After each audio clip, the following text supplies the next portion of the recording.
আসসালামু আলাইকুম স্যার। আমি ক্যাপ্টেন আরিফ স্যার। সবাই আমাদের জন্য দোয়া করেন। এখানে স্যার 4-5 জন মারা গেছে স্যার। ওয়ান ইজ আইডেন্টিফাইড, আমরা ওকে চিনতে পারছি না স্যার। এবং বেশ কয়েকটা 4-5টা বোমিং হয়েছে স্যার। আমরা অ্যালার্ট আছি স্যার। আর হয়তো বা কারেন্ট থাকবে না স্যার, একটু পরে will be out of electricity. আমাদের জন্য সবাই দোয়া করেন স্যার।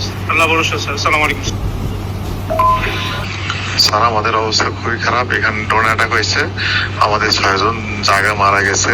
6 জনের আশঙ্কা খুবই আশঙ্কাজনক। 6 জনের মধ্যে একজন মানে আল্লাহ, আর 2 কতক্ষণ বাঁচে রাখা আল্লাহ জানে। আমাদের এখানে এখন নাই, ফুয়েল নাই, কোনো কিছু নাই। ফুয়েল স্টেশন উড়িয়ে দিছে, জেনারেটর বন্ধ, প্রায় নেটও বন্ধ হয়ে যাবে। যতটুকু তেল জেনারেটর মধ্যে আছে ওইটুকু শেষ হলেই শেষ, আর কারো যোগাযোগও কিছু হবে না। আমাদের জন্য দোয়া করেন।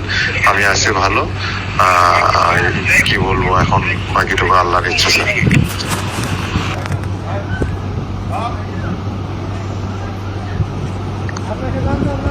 অবস্থা খুব খারাপ। আমি এই ক্যাম্পে আছি, 5 জন অলরেডি মারা গিয়েছে।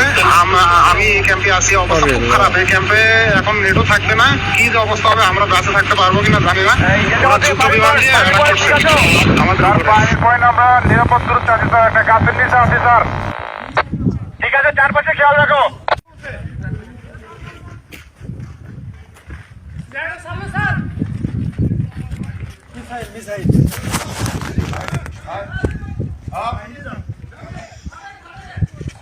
আপনাকে যান যান যান। আল্লাহ রে আল্লাহ, আরে আল্লাহ। এই জেলজামা থেকে পানির পয়েন্ট ঠিক আছে স্যার? পানির পয়েন্ট আমরা নিরাপদ দূরত্বে আছি স্যার, একটা গাছের নিচে আছি স্যার। ঠিক আছে, চারপাশে খেয়াল রাখো।